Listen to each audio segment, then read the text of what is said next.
If your life were a book and you were the author, how would you want your story to go? That's the question that changed my life forever. Growing up in the hot Las Vegas desert, all I wanted was to be free.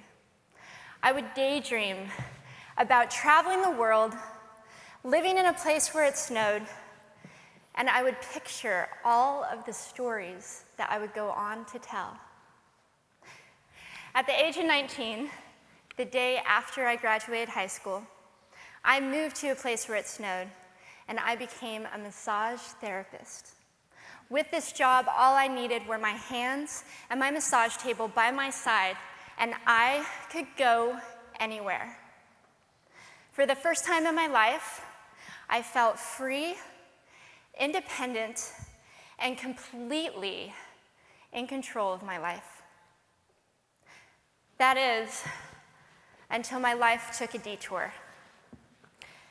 I went home from work early one day with what I thought was the flu, and less than 24 hours later, I was in the hospital on life support with less than a 2% chance of living. It wasn't until days later, as I lay in a coma, that the doctors diagnosed me with bacterial meningitis, a vaccine-preventable blood infection. Over the course of 2.5 months, I lost my spleen, my kidneys, the hearing in my left ear, and both of my legs below the knee.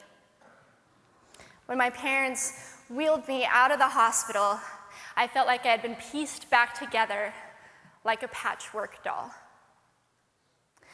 I thought the worst was over until weeks later when I saw my new legs for the first time.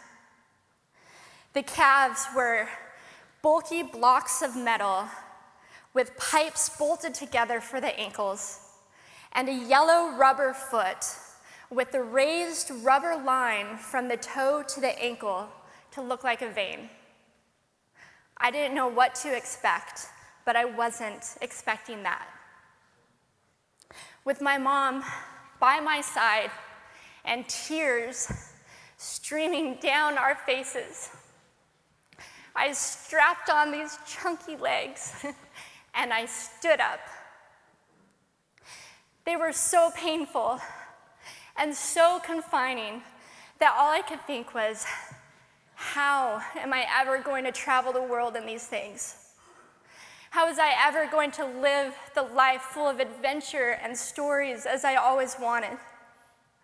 And how was I going to snowboard again? That day, I went home, I crawled into bed, and this is what my life looked like for the next few months. Me passed out, escaping from reality, with my legs resting by my side. I was absolutely, physically, and emotionally broken.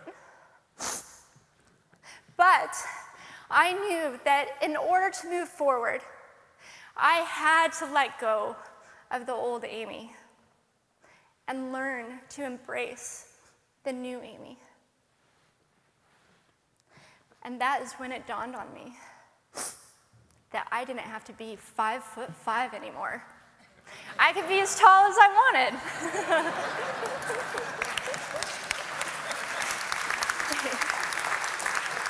Or as short as I wanted, depending on who I was dating. And if I snowboarded again, my feet aren't going to get cold. And best of all, I thought, I can make my feet the size of all the shoes that are on the sales rack. And I did. So there were benefits here. It was this moment that I asked myself that life-defining question. If my life were a book and I were the author, how would I want this story to go? And I began to daydream. I daydreamed like I did as a little girl. And I imagined myself walking gracefully, helping other people through my journey, and snowboarding again. And I didn't just see myself carving down a mountain of powder, I could actually feel it. I could feel the wind against my face and the beat of my racing heart as if it were happening in that very moment. And that is when a new chapter in my life began. 4 months later, I was back up on a snowboard, although things didn't go quite as expected. My knees and my ankles wouldn't bend, and at one point, I traumatized all the skiers on the chairlift when I fell, and my legs, still attached to my snowboard, went flying down the mountain. And I was on top of the mountain still. I was so shocked. I was just as shocked as everybody else, and I was so discouraged, but I knew that if I could find the right pair of feet, that I would be able to do this again. And this is when I learned that our borders and our obstacles can only do two things. One, stop us in our tracks, or two, force us to get creative. I did a year of research, still couldn't figure out what kind of legs to use, couldn't find any resources that could help me. So I decided to make a pair myself. My leg maker and I put random parts together, and we made a pair of feet that I could snowboard in.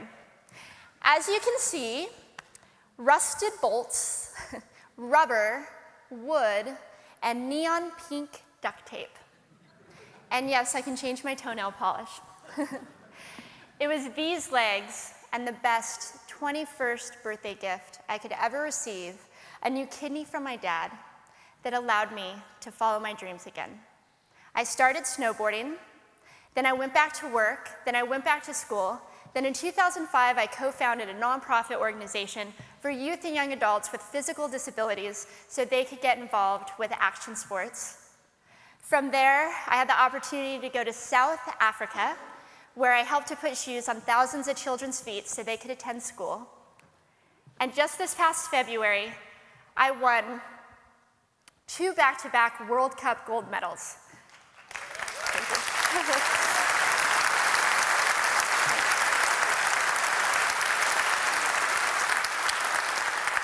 Which made me the highest-ranked adaptive female snowboarder in the world. 11 years ago, when I lost my legs, I had no idea what to expect. But if you asked me today if I would ever want to change my situation, I would have to say no.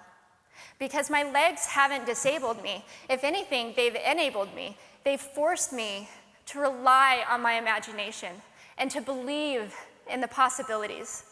And that's why I believe that our imaginations can be used as tools for breaking through borders.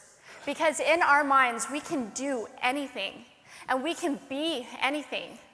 It's believing in those dreams and facing our fears head on that allows us to live our lives beyond our limits.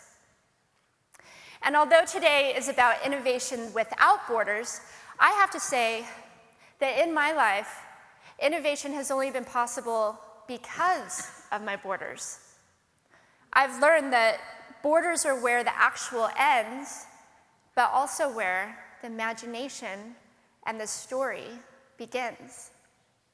So the thought that I would like to challenge you with today is that maybe instead of looking at our challenges and our limitations as something negative or bad, we can begin to look at them as blessings. Magnificent gifts that can be used to ignite our imaginations and help us go further than we ever knew we could go. It's not about breaking down borders. It's about pushing off of them and seeing what amazing places they might bring us. Thank you.